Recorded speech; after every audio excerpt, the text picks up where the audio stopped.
निर्विघ्नं कुरु मे देव सर्वकार्येषु सर्वदा माता ब्रह्मानन्दं परमसुखदं केवलं ज्ञानमूर्तिं द्वन्द्वातीतं गगनसदृशं तत्त्वमस्यादिलक्ष्यम् एकं नित्यं विमलमचलं सर्वदी साक्षिभूतं भावातीतं त्रिगुणरहितं सद्गुरुं तन्नमामि।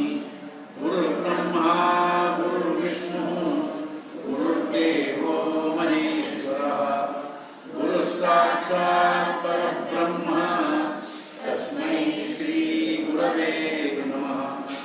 जयाजनी जन्मनामा तथावा जयाने सदा वासनामानकेला जया जानकी सर्वदा नाम कीर्ति नमस्कारत्या ब्रह्म चैतन्यरूपी सद्गुरुनाथ महाराज की जय। जय जय योगीय समर्थ समर्थ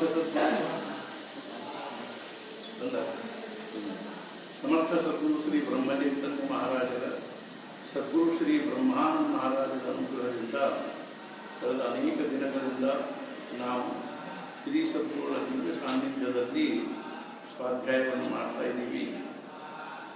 ಈ ಮೊದಲು ಕೆಲವು ದಿನಗಳಿಂದ ನಮಗೆ ಸ್ವಾಧ್ಯಾಯದಲ್ಲಿ ವ್ಯತ್ಯಯ ಉಂಟಾಗ್ತಾ ಇದೆ. ಅನೇಕ ಒಂದು ಕಾರ್ಯಬಾಹುಳ್ಯದಿಂದಾಗಿ ಆದರೂ ಪರಿಸ್ಥಿತಿಯಲ್ಲಿ ಸ್ವಲ್ಪ ಆದರೂ ಅನುಕೂಲತೆ ಇದ್ರೂ ಸ್ವಾಧ್ಯಾಯವನ್ನು ಬಿಡಬಾರದು ಅನ್ನೋದೇ ನಮ್ಮ ಪ್ರಕ್ರಿಯೆಯಾಗಿರ್ತದೆ. ಆದ್ದರಿಂದ ಅದಕ್ಕನುಸಾರವಾಗಿ ಇವತ್ತು ಆಗಬೇಕಾಗಿತ್ತು. ನಿನ್ನೆ ಇಲ್ಲಿ ಗಣಹೋಮ ಇದ್ದುದರಿಂದ ಎಲ್ಲರೂ ಅದರೊಟ್ಟಿದ್ವಿ. ಇವತ್ತಾದರೂ ಸಹಿತ ರಾಮ ಕಾರ್ಯಕ್ರಮ ಇರೋದರಿಂದ ಇಷ್ಟೊತ್ತಿನವರೆಗೂ ಅದರ ಸಂಕಲ್ಪಾದಿಗಳಾದವು. ಆಮೇಲೆ ಈಗ ಜ್ಞಾನೇಶ್ವರಿಯ ಒಂದು 100 ಓವಿಗಳನ್ನಾದರೂ ನಾವು ಪಾರಾಯಣ ಮಾಡಬೇಕು ಅನ್ನೋ ಕಡೆಯಿಂದ ನಾವು ಪ್ರಾರಂಭ ಮಾಡ್ತಾ ಇದ್ದೀವಿ. ಅದೇ ರೀತಿಯಾಗಿ ನಾಳೆ ಮತ್ತೆ ಆ ಸಾಯಂಕಾಲ ಶಂಕಾ ಸಮಾಧಾನ ಇರೋದ್ರಿಂದಾಗಿ ನಾಳೆ ಬಹುಶಃ ಆಗಲಿಕ್ಕಿಲ್ಲ. ಮತ್ತು ಸೋಮವಾರ ಮಂಗಳವಾರ ದಿವಸ ಯಥಾ ಪಾರಾಯಣವನ್ನು ಯಥಾ ಪ್ರಕಾರವಾಗಿ ನಾವು ಮಾಡ್ತೀವಿ. ಸರ್ವ ಸದ್ಭಕ್ತರಲ್ಲಿ ಸೇವನೆ ವಿನಂತಿ. ಇಂದಿನ ಈ ಒಂದು ಸ್ವಾಧ್ಯಾಯ ಪ್ರಾರಂಭ ಮಾಡುವ ಮೊದಲು ಪ್ರತಿದಿನದಂತೆ ನಾವು 3 ಮಾಲೆ ಭಗವಂತನ ದಿವ್ಯ ನಾಮ ಸ್ಮರಣೆ ಮಾಡಿ ನಮ್ಮ ಪಾರಾಯಣವನ್ನು ನಾವು ಪ್ರಾರಂಭ ಮಾಡೋಣ.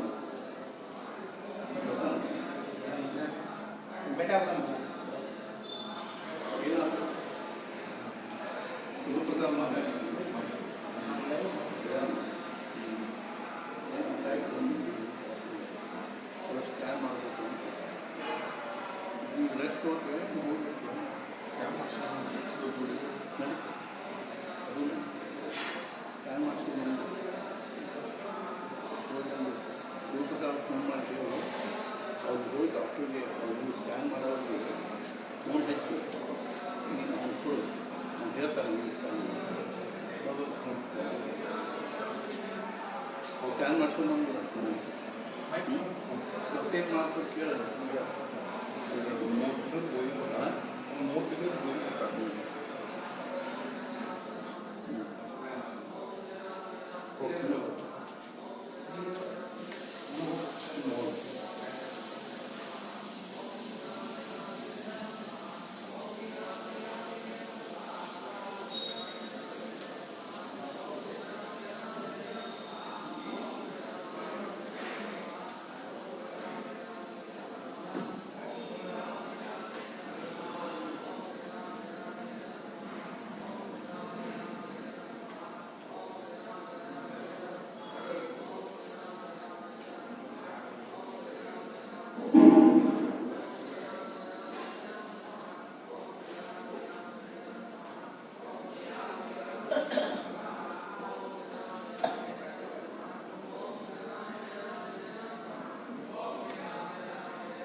ದೇಹಾಫಲಿತಾಲುಮೋನಿ ಪ್ರಪಂಚ ಮುಕ್ಷು ಜನಾರಾಗಿ ಅಧ್ಯಾತ್ಮ ಚರಿತ ಕರೋನಿ ಬಹುಲೋಕಜೆ ಮೇಳವೀತಿ ನಮಸ್ಕಾರತ್ಯ ಪ್ರಭು ಚೈತನ್ಯ ಮೂರ್ತಿ ಸದ್ಗುರುನಾಥ ಮಹಾರಾಜ की जय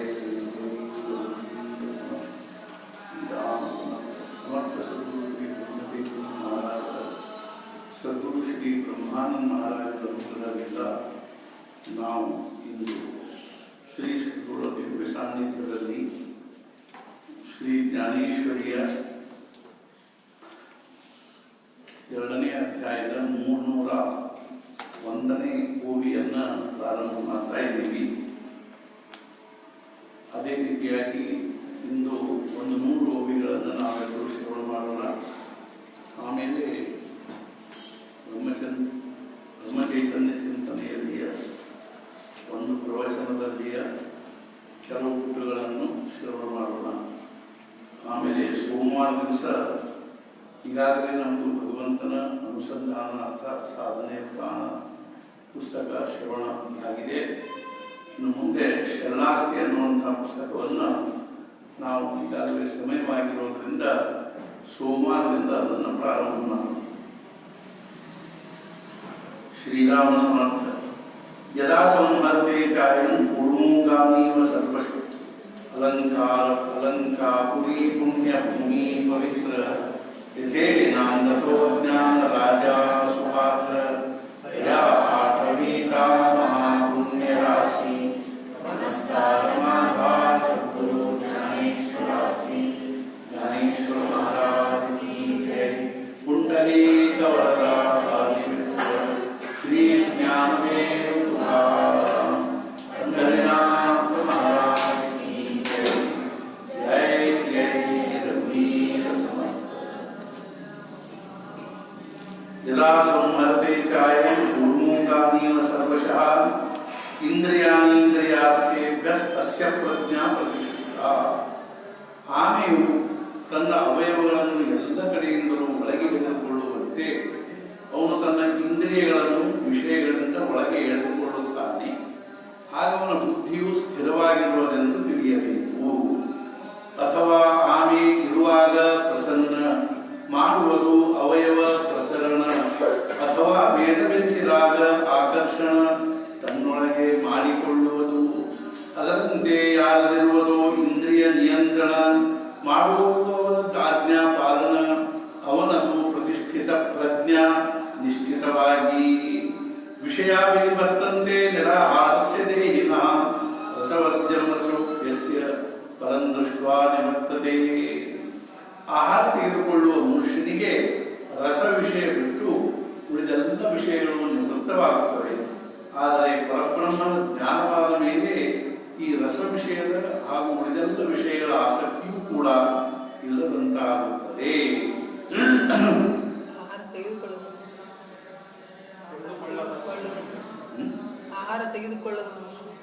ಆಹಾರ ತೆಗೆದುಕೊಳ್ಳುವ ಮನುಷ್ಯನಿಗೆ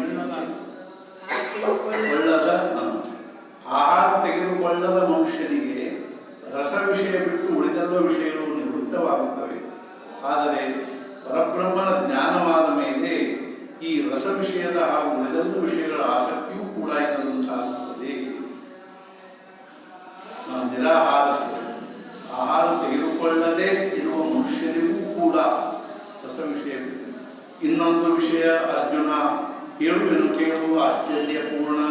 ಸಾಧಕರು ತ್ಯಜಿಸುವರು ಕಾಮನ ಆಗ್ರಹಪೂರ್ವಕ, ನಿಯಂತ್ರಿಸುವರು ಶ್ರೋತ್ರಾದಿ ಇಂದ್ರಿಯ, ಆದರೆ ನಿಯಂತ್ರಿಸುವುದಿಲ್ಲ ರಸನೇಂದ್ರಿಯ. ಸಾವಿರಾರು ಪ್ರಕಾರದಿಂದ ಈ ವಿಷಯ ಅವನನ್ನು ಮುಟ್ಟು ಮೇಲೆ ಮೇಲೆ ಕಡಿದು ಟೊಂಗೆಗಳನ್ನು ಬೇರಿಗೆ ಹಾಕಿದರೆ ನೀರನ್ನು ಹೇಗೆ ಹೊಂದುವುದು ನಾಶವನ್ನು. ಆ ವೃಕ್ಷವು ನೀರಿನ ಬಲದಿಂದಾಗಿ ಅದು ಅಡ್ಡದಿಡ್ಡ ಬೆಳೆಯುವುದು. ಅದರಂತೆ ಮನಸ್ಸು ವಿಷಯ ಪೋಷಿಸುವುದು ನಾಲಿಗೆಯ ಮೂಲಕ. ಉಳಿದ ಇಂದ್ರಿಯ ವಿಷಯ ದೂರವಾಗುವು. ನಿಗ್ರಹದಿಂದ ಬಿಡಬಹುದು ನಾಲಿಗೆಯ ವಿಷಯವು, ಆದರೆ ನಡೆಯಲಾರದು ಜೀವನವು ಇದರ ಹೊರತಾಗಿ. ಆದರೆ ಅರ್ಜುನ ಸಹಜವಾಗಿ ನಾಲಿಗೆಯನ್ನು ನಿಯಂತ್ರಿಸಬಹುದು ನಿಶ್ಚಿತವಾಗಿ. ಅನುಭವದಿಂದ ತಾವೇ ಆಗಲಾಗಿ ಪರಬ್ರಹ್ಮ ಸ್ವರೂಪ. ಆಗ ನಾಶವಾಗುವುದು ಶರೀರ ಭಾವವು, ಇಂದ್ರಿಯಗಳು ವಿಷಯ ಮರೆಯುವವು. ಸೋಹಂಭಾವದ ಅನುಭವವು ಪ್ರಕಟವಾದಾಗ. ಯತತೋಹ್ಯಪಿ ಕೌಂತೇಯ ಪುರುಷಸ್ಯ ವಿಪಶ್ಚಿತಃ ಇಂದ್ರಿಯಾಣಿ ಪ್ರಮಾಥೀನಿ ಹರಂತಿ ಧ್ರುವಂ ಮನಃ. ಸಾಮಾನ್ಯವಾಗಿ ಹೇ ಅರ್ಜುನ, ಬುದ್ಧಿಯು ಸ್ಥಿರವಾಗುವುದಕ್ಕಾಗಿ ಪ್ರಯತ್ನ ಮಾಡುತ್ತಿರುವ ವಿವೇಕಿ ಮನುಷ್ಯನ ಮನಸ್ಸನ್ನು ಉಚ್ಛೃಂಖಲ ಇಂದ್ರಿಯಗಳು ಬಲಪೂರ್ವಕ ವಿಷಯದ ಕಡೆಗೆ ಎಳೆಯುತ್ತವೆ. ಹಾಗೆ ನೋಡಲಾಗಿ ಅರ್ಜುನ ಸಾಧನೆಯಿಂದಾಗುವ ಸ್ವಾಧೀನ ಮಾಡುವುದು ನಿರಂತರ ಪ್ರಯತ್ನ. ಸ್ವಾಧೀನದಲ್ಲಿರಲು ಕಟ್ಟಿರುವರು ಸಾಧನೆಯ ಗುಡಿಸಲನ್ನು, ಹಚ್ಚಿರುವರು ಯಮ ನಿಯಮದ ಬಾಗಿಲನ್ನು, ಮುಷ್ಟಿಯಲ್ಲಿ ಹಿಡಿದು ಮನಸ್ಸನ್ನು ಸಾಧನೆ ಮಾಡುವರು. ಅಂಥವರನ್ನು ಒಳಿಸುವ ಉದ್ವಿಗ್ನ. ಹೀಗಿರುವುದು ಇಂದ್ರಿಯಗಳ ಶೌರ್ಯತನ. ಯಾವ ರೀತಿ ಮೋಸ ಹೋಗುವನು ಮಂತ್ರಜ್ಞ ಭೂತಗಳಿಂದ. ನೋಡಿರಿ, ವಿಷಯಗಳಿರುವವು ಈ ರೀತಿಯಾಗಿ ಪ್ರಾಪ್ತವಾಗುವ ವೃದ್ಧಿಸಿದ್ಧಿಯ ನಿಮಿತ್ತವಾದಿಂದಾಗಿ. ಆಗ ಸೇವಿಸುವ ಸಂಸ್ಪರ್ಶಗಳ ಮೂಲಕವಾಗಿ ಇಂದ್ರಿಯಗಳು. ಮನಸ್ಸು ಸಿಕ್ಕರೆಯ ಹಿಡಿತದಲ್ಲಿ, ವಿಕಲವಾಗುವುದು ಅಭ್ಯಾಸದಲ್ಲಿ. ಇಂಥ ಸಾಮರ್ಥ್ಯ ಇರುವುದಿಲ್ಲಿ ಈ ಇಂದ್ರಿಯಗಳ. ತಾನಿ ಸರ್ವಾಣಿ ಸಂಯಮ್ಯ ಯುಕ್ತ ಆಸೀತ ಮಕ್ಕಳ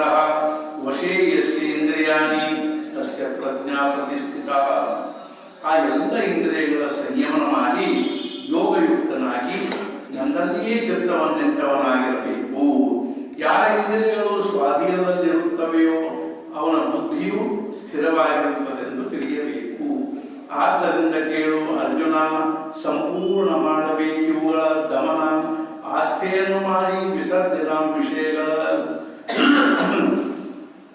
ಕೇಳು ಅವನೇ ಆಗಿರುವನು, ಯೋಗ ನಿಷ್ಠೆಗೆ ಕಾರಣನು, ವಿಷಯ ಸುಖ ಅವನ ಅಂತಃಕರಣವನ್ನು ಮೋಸಗೊಳಿಸಲಾರವು. ನಿರಂತರವಾಗಿ ಅವನು ಆತ್ಮಬೋಧಯುಕ್ತನು, ತನ್ನ ಹೃದಯದಲ್ಲಿ ನನ್ನನ್ನು ಮರೆಯುವುದಿಲ್ಲ. ಹೊರಗಿನಿಂದ ವಿಷಯ ತ್ಯಾಗ ಮಾಡಿದವನು, ಆದರೆ ಮನಸ್ಸಿನಲ್ಲಿ ವಾಸನೆ ಇದ್ದವನು ಆದ್ಯಂತವಾಗಿ ಹೊಂದಿರುವನು ಸಂಸಾರವನ್ನು. ಸೇವಿಸಿದರೂ ವಿಷದ ಒಂದು ಹನಿ, ಮಾಡುವುದು ಬಹು ಹಾನಿ, ನಾಶಗೊಳ್ಳುವುದು ಪ್ರಾಣಿ ನಿಶ್ಚಿತವಾಗಿ. ಅದರಂತೆ ವಿಷಯಗಳ ಲೇಷ ಮನಸ್ಸಿನಲ್ಲಿ ಮಾಡಿದ್ದರೆ ವಾಸ, ಘಾತಗೊಳಿಸುವುದು ಅಶೇಷ ವಿವೇಕ ಮಾತ್ರವನ್ನು. ಧ್ಯಾಯತೋ ವಿಷಯಾನ್ ಪುಂಸಃ ಸಂಗಸ್ತೇಷು ಉಪಜಾಯತೆ, ಸಂಗಾತ್ ಸಂಜಾಯತೆ ಕಾಮಃ, ಕಾಮಾತ್ ಕ್ರೋಧೋ ವಿಜಾಯತೆ, ಕ್ರೋಧಾತ್ ಭವತಿ ಸಮೋಹಃ, ಸಮೋಹಾತ್ ಸ್ಮೃತಿ ವಿಭ್ರಮಃ, ಸ್ಮೃತಿ ಭ್ರಂಶಾತ್ ಬುದ್ಧಿನಾಶೋ, ಬುದ್ಧಿನಾಶಾತ್ ಪ್ರಣಶ್ಯತಿ. ವಿಷಯಗಳ ಚಿಂತನೆ ಮಾಡುವ ಮನುಷ್ಯನಿಗೆ ಅವುಗಳ ವಿಷಯದಲ್ಲಿ ಆಸಕ್ತಿ ಉಂಟಾಗುತ್ತದೆ. ಆಸಕ್ತಿಯಿಂದಾಗಿ ಕಾಮ ನಿರ್ಮಾಣವಾಗುತ್ತದೆ, ಕಾಮದಿಂದ ಕ್ರೋಧ ನಿರ್ಮಾಣವಾಗುತ್ತದೆ, ಕ್ರೋಧದಿಂದ ಸಮೋಹ, ಸಮೋಹದಿಂದ ಸ್ಮೃತಿಭ್ರಂಶ, ಸ್ಮೃತಿಭ್ರಂಶದಿಂದ ಬುದ್ಧಿನಾಶವಾಗುತ್ತದೆ, ಬುದ್ಧಿನಾಶದಿಂದ ಆ ಮನುಷ್ಯನು ನಷ್ಟವಾಗಿ ಹೋಗುತ್ತಾನೆ. ಹೃದಯದಲ್ಲಿ ಸ್ಮರಿಸಿದರೂ ವಿಷಯಗಳನ್ನು ನಿಸ್ಸಂಗನೂ ಹೊಂದುವನು ಆಸಕ್ತಿಯನ್ನು, ಆ ಆಸಕ್ತಿಯಿಂದ ಹೊಂದುವನು ಇಚ್ಛೆಯನ್ನು. ವಿಷಯ ಪ್ರಾಪ್ತಿಯ ಕಾಮವು ನಿರ್ಮಾಣವಾದಲ್ಲಿ, ಕ್ರೋಧವು ಮೊದಲೇ ಬರುವುದಲ್ಲಿ, ಕ್ರೋಧ ನಿರ್ಮಾಣವಾದಲ್ಲಿ ಅವಿಚಾರ ಇದ್ದೇ ಇದೆ. ಅವಿಚಾರದಿಂದ ಮನುಷ್ಯನು ಕಳೆದುಕೊಳ್ಳುವನು ಸ್ಮೃತಿಯನ್ನು, ಬಿರುಗಾಳಿಯು ದೀಪವನ್ನು ಆರಿಸಿ ಬಿಡುವಂತೆ, ಅಥವಾ ಸೂರ್ಯಾಸ್ತದ ಸಮಯದಲ್ಲಿ ಕತ್ತಲೆ ಸೂರ್ಯನನ್ನು ನುಂಗುವ ರೀತಿಯಲ್ಲಿ ಅಂಥ ಅವಸ್ಥೆ ಪ್ರಾಪ್ತ ಸ್ಮೃತಿ ಕಳೆದುಕೊಂಡಲ್ಲಿ ಪ್ರಾಣಿ ಮಾತ್ರಗಳಿಗೆ ಆಗ ಜ್ಞಾನಾಂಧಕಾರವೇ ಕೇವಲ ತುಂಬಿಕೊಂಡು ಬಿಡುವುದಿಲ್ಲ. ಬುದ್ಧಿಯಾಗುವುದು ವ್ಯಾಕುಲ ಅಂತಃಕರಣದಲ್ಲಿ. ಓಡಬೇಕಾಗಿ ಬಂದರೆ ಕುರುಡನಿಗೆ, ದೀನನಾಗಿ ಓಡುವನು ಆಚೆ ಈಚೆಗೆ, ಅದರಂತೆ ಆಗುವುದು ಬುದ್ಧಿಗೆ. ಏ ಅರ್ಜುನ, ಈ ರೀತಿ ಸ್ಮೃತಿ ಭ್ರಂಶವಾಗುವುದು, ಎಲ್ಲ ರೀತಿಯಿಂದ ಬುದ್ಧಿ ಭ್ರಷ್ಟವಾಗುವುದು, ಆಗ ಸಮೂಲ ನಷ್ಟವಾಗುವುದು ಜ್ಞಾನ ಸಮುದಾಯ. ಪ್ರಾಣವು ಇಲ್ಲದಂತಾದಾಗ ಶರೀರದ ಅವಸ್ಥೆ ಆಗುವಂತೆ, ಆಗ ಮನುಷ್ಯನ ಬುದ್ಧಿ ನಾಶವಾದಾಗ ಹಾಗೆಯೇ ಆಗುವುದು. ಆದ್ದರಿಂದ ಕೇಳು ಅರ್ಜುನ, ಕಟ್ಟಿಗೆ ಸ್ಪರ್ಶಿಸಲು ಅಗ್ನಿಕಣ, ಆಗದು ವ್ಯಾಪಿಸಿ ತ್ರಿಭುವನ ಸುಟ್ಟು ಹಾಕಬಲ್ಲದು. ಅದರಂತೆ ವಿಷಯಗಳ ಧ್ಯಾನ ಅಕಸ್ಮಾತ್ತಾಗಿ ತಪ್ಪಿಯೂ ಮಾಡಿದರೆ ಅಂತಃಕರಣ ಶೋಧಿಸುತ್ತ ಬರುವುದು ಪತನ ನಿಶ್ಚಿತವಾಗಿ. ರಾಗದ್ವೇಷಯುಕ್ತೈಸ್ತು ವಿಷಯಾನಿಂದ್ರಿಯೈಶ್ಚರನ್ ಆತ್ಮವಶ್ಯೈರ್ವಿಧೇಯಾತ್ಮ ಪ್ರಸಾದಮಧಿಗಚ್ಚತಿ. ಪ್ರೀತಿ ಹಾಗೂ ದ್ವೇಷಗಳಿಂದ ರಹಿತನು, ತನ್ನ ವಶದಲ್ಲಿಟ್ಟುಕೊಂಡ ಇಂದ್ರಿಯಗಳಿಂದ ವಿಷಯ ಸೇವಿಸುವವನು ಹಾಗೂ ಮನಸ್ಸನ್ನು ಸ್ವಾಧೀನದಲ್ಲಿಟ್ಟುಕೊಂಡಂತಹ ಮನುಷ್ಯನಿಗೆ ಮನಸ್ಸಿನ ಪ್ರಸನ್ನತೆ ಲಭಿಸುತ್ತದೆ. ಆದ್ದರಿಂದ ಈ ಎಲ್ಲ ವಿಷಯಗಳು ಮನಸ್ಸಿನಿಂದ ಸಂಪೂರ್ಣ ತೆಗೆದುಹಾಕಲು ಸಹಜವಾಗಿ ರಾಗದ್ವೇಷಗಳು ನಾಶವಾಗುವು. ಅರ್ಜುನ ಕೇಳು ವಿಷಯ ಇನ್ನೊಂದು, ನಾಶವಾಗಲು ರಾಗದ್ವೇಷಗಳದ್ದು ಸೇವಿಸಿದರೂ ಬಾಧಿಸಲಾರದು. ಇಂದ್ರಿಯ ವಿಷಯ ಆಕಾಶದಲ್ಲಿರುವ ಸೂರ್ಯನು ಕಿರಣಗಳಿಂದ ಸ್ಪರ್ಶಿಸುವನು ಜಗತ್ತನ್ನು, ಆದರೆ ಸಂಘದೋಷ ಹೊಂದುವನೇ ಅವನು ಅವೆಲ್ಲವುಗಳ. ಅದರಂತೆ ಇಂದ್ರಿಯಾರ್ಥಗಳಲ್ಲಿ ಉದಾಸೀನನು, ಆತ್ಮರಸದಿಂದ ಪರಿಪೂರ್ಣನು, ಕಾಮಕ್ರೋಧ ರಹಿತನು ಆಗುವನು. ವಿಷಯಗಳಲ್ಲಿಯೂ ನೋಡನು, ಆತ್ಮಸ್ವರೂಪದ ವ್ಯತಿರಿಕ್ತವೇನು, ಅವನಿಗೆ ವಿಷಯಗಳಾದರೂ ಏನು ಬಾಧಿ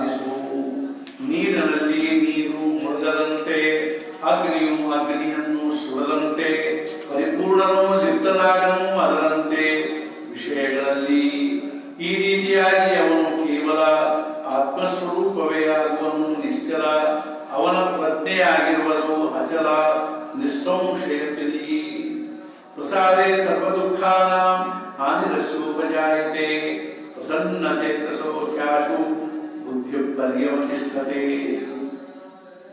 ಚಿತ್ತವು ಪ್ರಸನ್ನವಾದರೆ ಅವನ ಎಲ್ಲ ದುಃಖಗಳ ನಾಶವಾಗುತ್ತದೆ. ಚಿತ್ತವು ಪ್ರಸನ್ನವಾಗಿರುವವನ ಬುದ್ಧಿಯು ಪರಮಾತ್ಮ ಸ್ವರೂಪದಲ್ಲಿ ಕೂಡಲೇ ಸ್ಥಿರವಾಗುತ್ತದೆ. ನೋಡಿರಿ, ಅಖಂಡ ಸ್ವಸ್ಥ ಆಗಿರುವುದು ಯಾರ ಚಿತ್ತ, ಅದರಲ್ಲಿ ಸಂಸಾರ ದುಃಖ ಸಮಸ್ತ ಪ್ರವೇಶಿಸದು. ಅಮೃತದ ಸ್ರೋತವನ್ನು ಉದರದಲ್ಲಿ ಹೊಂದಿರುವವನು ಹಸಿವೆ ನೀರಡಿಕೆಯ ಭಯವನ್ನು ಹೊಂದುವುದಿಲ್ಲ.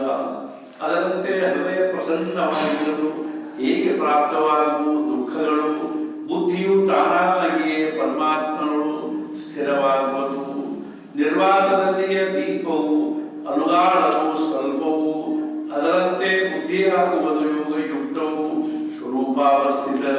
ನಾಸ್ತಿ ಬುದ್ಧಿರ್ಯುಕ್ತಸ್ಯ ನಚಾಯುಕ್ತಸ್ಯ ಭಾವನಾ ನಚಾಭಾವಯತ ಶಾಂತಿರ್ಶಾಂತಸ್ಯ ಕುತಃ ಸುಖಂ. ಯೋಗಯುಕ್ತನಲ್ಲದ ಮನುಷ್ಯನ ಬುದ್ಧಿಯು ಸ್ಥಿರವಿರುವುದಿಲ್ಲ, ಹಾಗೂ ಅವನಿಗೆ ಸ್ಥಿರತೆ ಇಚ್ಛೆಯೂ ಇರುವುದಿಲ್ಲ. ಸ್ಥಿರತೆಯ ಇಚ್ಛೆ ಇಲ್ಲದಿರುವವನಿಗೆ ಶಾಂತಿ ಇರುವುದಿಲ್ಲ. ಅಲ್ಲದೆ ಶಾಂತಿ ರಹಿತನಿಗೆ ಸುಖವೆಲ್ಲಿಯದು. ಈ ಯೋಗ ಶಕ್ತಿಯ ವಿಚಾರ ಇಲ್ಲದಿದ್ದರೆ ಅಂತಃಕರಣದಲ್ಲಿ ಸ್ಥಿರ ವಶವಾಗುವುದು ನಿರಂತರ ವಿಷಯಗಳಿಗೆ. ಅರ್ಜುನ ಅವನು ಸ್ಥಿರ ಬುದ್ಧಿಯನ್ನು ಎಂದೂ ಹೊಂದಲಾರನು, ಅಲ್ಲದೆ ಸ್ಥೈರ್ಯದ ಆಸ್ಥೆಯನ್ನು ಹೊಂದಿರುವುದಿಲ್ಲ. ನಿಶ್ಚಲತ್ವದ ಭಾವನ ಹೊಂದದಿದ್ದರೆ ಅಂತಃಕರಣ ಅಂದ ಮೇಲೆ ಸಮಾಧಾನ ಹೇಗೆ ಲಭ್ಯ? ಶಾಂತಿಯ ಆರ್ದ್ರತೆ ಇಲ್ಲದಲ್ಲಿ ತಪ್ಪಿಯೂ ಬರುವುದಿಲ್ಲ ಸುಖವಲ್ಲಿ. ಪಾಪಿಯ ಜೀವನದಲ್ಲಿ ಮೋಕ್ಷ ಪ್ರಾಪ್ತಿ ಇಲ್ಲದಂತೆ. ಅಗ್ನಿಯಲ್ಲಿ ಉಳಿದ ಬೀಜಗಳು ಒಂದು ವೇಳೆ ಅವು ಹುಟ್ಟಲು ಅಶಾಂತನ ಅಂತಃಕರಣಗಳು ಸುಖ ಪ್ರಾಪ್ತಿಯಾಗಬಹುದು. ಆದ್ದರಿಂದ ಮನಸ್ಸಿನ ಚಂಚಲತ್ವವು ಇದೇ ದುಃಖದ ಸಾರವು. ಆದ್ದರಿಂದ ಇಂದ್ರಿಯಗಳ ನಿಗ್ರಹವು ಯೋಗ್ಯವಾಗುವುದು. ಇಂದ್ರಿಯಾಣಾಂ ಹಿ ಚರತಾಂ ಯನ್ಮನೋ ವಿಧೀಯತೆ ತದಸ್ಯ ಹರತಿ ಪ್ರಜ್ಞಾಂ ವಾಯುರ್ನಾಂ ಮೀಮಾಂಸಸಿ. ವಿಷಯಗಳಲ್ಲಿ ಇಂದ್ರಿಯಗಳು ಸ್ವಚ್ಛಂದವಾಗಿ ಸಂಚಾರ ಮಾಡತೊಡಗಿದವೆಂದರೆ ಮನಸ್ಸು ಅವುಗಳನ್ನು ಅನುಸರಿಸಿ ಹೋಗುವುದು. ಆಗದು ನೀರಿನಲ್ಲಿಯ ದೋಣಿಯನ್ನು ಗಾಳಿಯು ಎಲ್ಲಿಯಾದರೂ ಎಳೆದುಕೊಂಡು ಹೋಗುವಂತೆ ಬುದ್ಧಿಯನ್ನು ಎಳೆದುಕೊಂಡು ಹೋಗುತ್ತದೆ. ಇಂದ್ರಿಯಗಳು ಅಂದದ್ದನ್ನು ಅದನ್ನೇ ಮಾಡುವ ಪುರುಷನು ದಾಟಿದ್ದರೂ ದಾಟದವನು ವಿಷಯ ಸಾಗರ. ದೋಣಿ ಬಂದು ನಿಂತರೂ ದಂಡೆಗೆ, ಸಿಕ್ಕರೆ ಅದು ಪ್ರಚಂಡ ಗಾಳಿಗೆ. ತಪ್ಪಿಸಿ ಬಂದ ಅಪಾಯವನ್ನೇ ಆ ದೋಣಿಗೆ ಅನುಭವಿಸಬೇಕು. ಅದರಂತೆ ಆತ್ಮಪ್ರಾಪ್ತ ಪುರುಷನು ಪ್ರೀತಿಯಿಂದ ಲಾಲಿಸಿದರೆ ಇಂದ್ರಿಯಗಳನ್ನು ದುಃಖಗಳಿಂದ ಆಕ್ರಮಿತನು ಸಂಸಾರದ. ತಸ್ಮಾದಸ್ಯ ಮಹಾಬಾಹೋ ನಿಗೃಹೀತಾನಿ ಸರ್ವಶಃ ಇಂದ್ರಿಯಾಣೀಂದ್ರಿಯಾರ್ಥೇಭ್ಯಸ್ತಸ್ಯ ಪ್ರಜ್ಞಾ ಪ್ರತಿಷ್ಠಿತ. ಆದ್ದರಿಂದ ಹೇ ಮಹಾಬಾಹು, ಇಂದ್ರಿಯಗಳು ವಿಷಯಗಳಿಂದ ಸಂಪೂರ್ಣವಾಗಿ ನಿಯಂತ್ರಿತವಾಗಿರುವವನ ಬುದ್ಧಿಯು ಆತ್ಮಸ್ವರೂಪದಲ್ಲಿ ಸ್ಥಿರವಾಯಿತೆಂದು ತಿಳಿಯಬೇಕು. ಆದ್ದರಿಂದ ನಾವೇ ನಮ್ಮಯ ನಿಯಂತ್ರಿಸಿದರೆ ಇಂದ್ರಿಯ ಅದಕ್ಕಿಂತಲೂ ಹೆಚ್ಚಿಗೆ ಧನಂಜಯ ಸಾರ್ಥಕವೇನು? ಯಾವ ರೀತಿಯಾಗಿ ಆಮೆಯು ಆನಂದದಲ್ಲಿ ಪಸರಿಸುವುದು ಅವಯವು, ಬೇಡವಾದಾಗ ಮಾಡುವುದು ನಿಯಂತ್ರಣವು ತಾನಾಗಿಯೇ. ಈ ರೀತಿ ಇಂದ್ರಿಯಗಳು ವಶವಾಗಿರುವವು, ಯಾರು ಹೇಳಿದ್ದನ್ನೇ ಕೇಳುವವು, ಅವರ ಬುದ್ಧಿಯಾಗಿರುವುದು ಸ್ಥಿರವು ಎಂದು ತಿಳಿಯಬೇಕು. ಈಗ ಇನ್ನೊಂದು ಗಹನ ಪೂರ್ಣತೆಯ ಲಕ್ಷಣ ನಿನಗೆ ಹೇಳುವೆನು ಅರ್ಜುನ, ಕೇಳಬೇಕು. ಯಾ ನಿಶಾ ಸರ್ವಭೂತಾನಾಂ ತಸ್ಯಾಂ ಜಾಗೃತಿ ಸಂಯಮಿ ಯಸ್ಯಾಂ ಜಾಗೃತಿ ಭೂತಾನಿ ಸಾ ನಿಶಾ ಪಶ್ಯತೋ ಮುನೇಃ. ಎಲ್ಲ ಜನರು ಯಾವ ಅವಸ್ಥೆಯಲ್ಲಿ ನಿದ್ರಿತರಾಗಿರುವರೋ ಆ ಅವಸ್ಥೆಯಲ್ಲಿ ಸಂಯಮಿ ಪುರುಷನು ಜಾಗೃತನಾಗಿರುತ್ತಾನೆ. ಹಾಗೂ ಯಾವ ಅವಸ್ಥೆಯಲ್ಲಿ ಮನುಷ್ಯ ಮಾತ್ರ ಜಾಗೃತವಾಗಿರುವರೋ ಆ ಅವಸ್ಥೆಯಲ್ಲಿ ಜ್ಞಾನಿ ಮುನಿ ನಿದ್ರಿತನಾಗಿರುತ್ತಾನೆ. ಹೊಂದಿರುವಾಗ ಎಲ್ಲರೂ ನಿದ್ರೆಯನ್ನು, ಆ ಅವಸ್ಥೆಯಲ್ಲಿ ಎಚ್ಚರ ಬಿಡುವನು. ಹೊಂದಿರುವಾಗ ಎಲ್ಲರೂ ಜಾಗೃತಿಯನ್ನು, ಆ ಅವಸ್ಥೆಯಲ್ಲಿ ಮಲಗಿರುವನು. ಅವನೇ ನಿಜವಾದ ನಿರುಪಾಧಿ. ಅರ್ಜುನ ಅವನೇ ಸ್ಥಿರ ಬುದ್ಧಿ.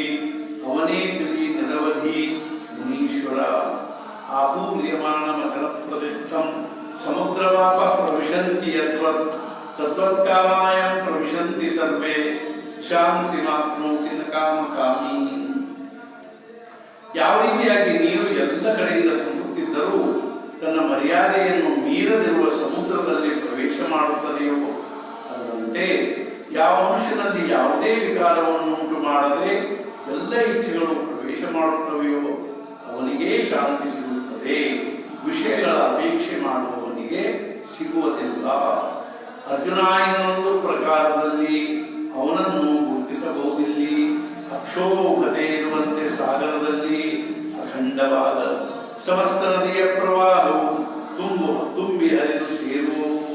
ಅದರಿಂದ ಹೆಚ್ಚಾಗಲು ಸಮುದ್ರವು ಮರ್ಯಾದೆ ಮೀರಿ, ಅಥವಾ ಗ್ರೀಷ್ಮ ಕಾಲದಲ್ಲಿ ನದಿಗಳು ಅವೆಲ್ಲ ಬತ್ತಿ ಹೋಗಲು ಕಡಿಮೆಯಾಗಲು ಮರ್ಯಾದೆಗಳು ಸಮುದ್ರವು ಅದರಂತೆ ಪ್ರಾಪ್ತವಾಗಲು ನಿದ್ದಿಸಿದ್ದಿ, ಅದರಿಂದ ಕ್ಷುಬ್ಧವಾಗಲು ಬುದ್ಧಿ ಬಾಧೆ ಪಡೆದು ಅಧೈರ್ಯ ಹೊಂದಿ ಅಪ್ರಾಪ್ತವಾದನು. ಹೇಳು ನೋಡೋಣ, ಸೂರ್ಯನ ಮನೆಯಲ್ಲಿ ದೀಪದಿಂದ ಪ್ರಕಾಶವಾಗುವುದೇ, ಅಲ್ಲಿ ದೀಪ ಹತ್ತದಿದ್ದರೆ ಕತ್ತಲೆಯಲ್ಲಿ ಉರುವನೇ ಅವನು. ಅದರಂತೆ ಸಿದ್ಧಿಗಳು ಚಿಂತೆಯಿಲ್ಲ ಪ್ರಾಪ್ತ ಅಪ್ರಾಪ್ತವಾಗಲು ತೊಡಗಿಯನು ಅಂತಃಕರಣಗಳು ಮಹಾಸುಖದಲ್ಲಿ. ತನ್ನ ಐಶ್ವರ್ಯದಿಂದಾಗೆ ಇಂದ್ರ ಭುವನವನ್ನೇ ತುಚ್ಛವೆನ್ನುವವನಿಗೆ ರಮಿಸುವುದೇ ಗುಡಿಸದವನಿಗೆ ಇಲ್ಲ ಜನರ ಅಮೃತವನ್ನು ತುಚ್ಛಗೊಳಿಸುವನು, ಗಂಜಿಯನ್ನು ಸೇವಲಿಚ್ಛಿಸನು. ಅದರಂತೆ ಸ್ವಸುಖಾನುಭವಿಯಾದವನು ವೃದ್ಧಿ ಸಿದ್ಧಿ ಅನುಭವಿಸನು. ಅರ್ಜುನ, ಎಂಥ ಆಶ್ಚರ್ಯವು! ಯಾರಿಗೆ ಸ್ವರ್ಗ ಸುಖವೇ ನಗಣ್ಯವು ಅವರಿಗೆ ಹೇಯವೆನಿಸುವವು ವೃದ್ಧಿ ಸಿದ್ಧಿ. ವಿಹಾಯ ಕಾಮಾನ್ಯ ಸರ್ವಾನ್ ಉಮಾಶ್ಚರ್ಯ ನಿಸ್ಪೃಹ ನಿರ್ಮಮೋ ನಿರಹಂಕಾರ ಶಾಂತಿ ಪರಿಗಚ್ಚತಿ. ಯಾವ ಮನುಷ್ಯನು ಸರ್ವ ಇಚ್ಛೆಗಳ ತ್ಯಾಗ ಮಾಡಿ ನಿರೀಕ್ಷೆಯಾಗಿರುವನು, ಮಮತ್ವರಹಿತನಾಗಿ ಹಾಗೂ ಅಹಂಕಾರ ರಹಿತನಾಗಿ ಸಂಚರಿಸುತ್ತಿರುವನು, ಅವನೇ ನಿಜವಾದ ಶಾಂತಿ ಹೊಂದುತ್ತಾನೆ. ಈ ರೀತಿಯ ಆತ್ಮಬೋಧ ಪುಷ್ಟನು, ಪರಮಾನಂದ ಪುಷ್ಟನು, ಅವನೇ ಸ್ಥಿರ ಬುದ್ಧಿಯವನು ಎಂದು ತಿಳಿಯಬೇಕು. ಅವನೇ ಅಹಂಕಾರ ದಂಡಿಸಿರುವನು, ಸರ್ವಕಾಮನೆ ಬಿಟ್ಟಿರುವನು, ವಿಚಾರದಿಂದ ವಿಶ್ವವೇ ಆಗಿರುವನು. ವಿಶ್ವದಲ್ಲಿ ಏಷಾ ಬ್ರಾಹ್ಮಿ ಸ್ಥಿತಿ ಪಾರ್ಥ ನೈನಾಂ ಪ್ರಾಪ್ಯ ವಿಮುಖ್ಯತಿ ಸಿತ್ವಾಸ್ಯಾಮಂತ ಕಾಲೇಪಿ ಬ್ರಹ್ಮ ನಿರ್ವಾಣ ಮುಚ್ಚತಿ. ಅರ್ಜುನ, ಇದು ಬ್ರಹ್ಮಸ್ವರೂಪದ ಅವಸ್ಥೆಯಾಗಿರುತ್ತದೆ. ಈ ಅವಸ್ಥೆ ಪ್ರಾಪ್ತವಾಯಿತೆಂದರೆ ಮೋಹವಾಗುವುದಿಲ್ಲ.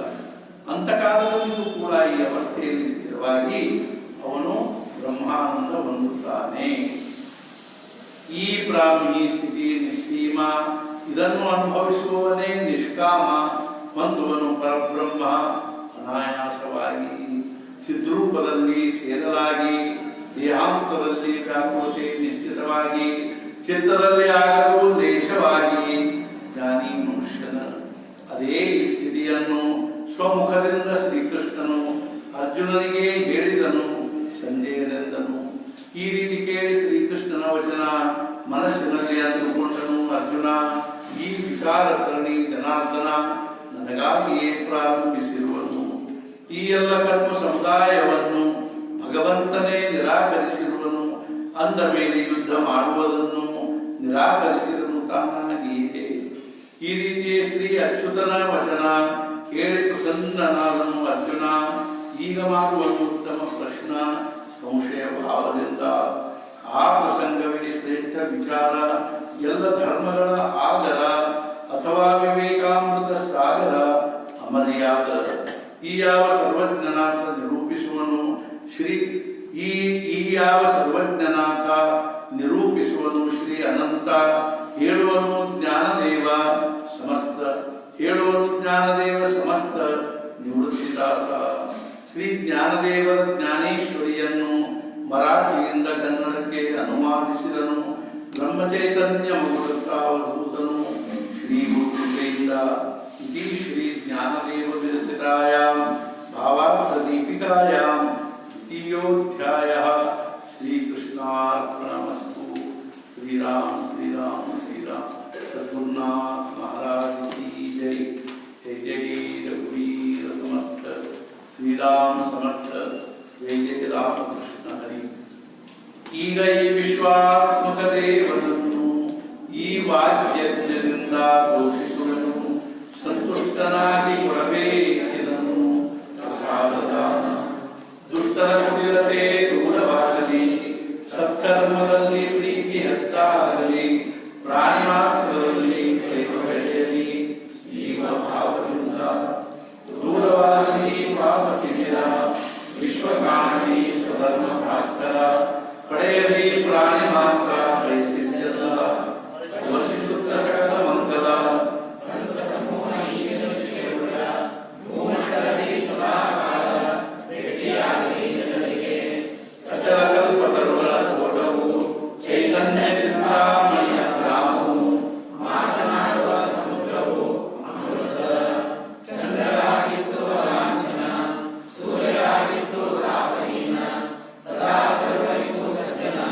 ಸುಹೃದರಾಗಲಿ ಹೆಜ್ಜೆಯನ್ನು ಸರ್ವರುವಾಗಿ ಸುರಿಗಳು ಸಂಪೂರ್ಣ ಮೂರು ಲೋಕಗಳು ಹೆಸರಿ ಯಾವಾಗಲೂ ಆವಿಪುರುಷನನ್ನು ಹಾಗೂ ಮನೋದ ಜೀವಿಗಳಿಗೆ ವಿಶೇಷವಾಗಿ ಈ ಲೋಕದೊಳಗೆ ದೃಷ್ಟಾದೃಷ್ಟ ವಿಜಯವರಿಗೆ ಪ್ರಾಪ್ತವಾಗಲಿ ಆಗ ಶ್ರೀ ವಿಶ್ವೇಶ್ವರನನ್ನು ಪಡೆದುಕೋ ಪ್ರಸಾದದಾನವನ್ನು ಈವರಿಂದ ಶ್ರೀ ಜ್ಞಾನದೇವನು ಸುರಿಯಾದನು ಈವರಿಂದ ಶ್ರೀ ಜ್ಞಾನದೇವನು ಸುರಿಯಾದನು सद्गुरुनाथ महाराज की जय श्री ज्ञानेश्वर महाराज की जय कुंडलीक वरदारि विठ्ठल श्री ज्ञानदेव तुकाराम पंढरीनाथ महाराज की जय जय रघुवीर श्री अनंत कोटि ब्रह्मांड नायक राजाधिराज सच्चिदानंद सद्गुरु श्री ब्रह्म चैतन्य महाराज की जय सद्गुरु श्री ब्रह्मानंद महाराज की जय जय जय रघुवीर समर्थ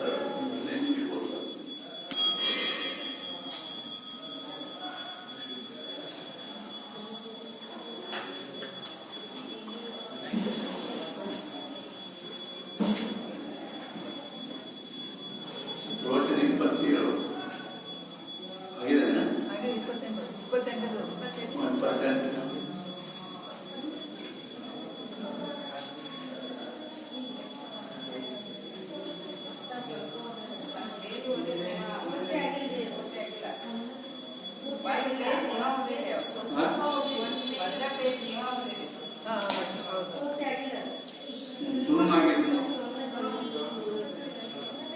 ಶುರು ಮಾಡಲಿ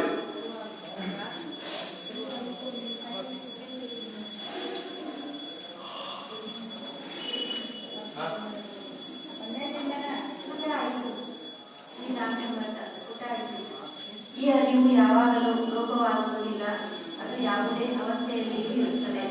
ಅದರಂತೆ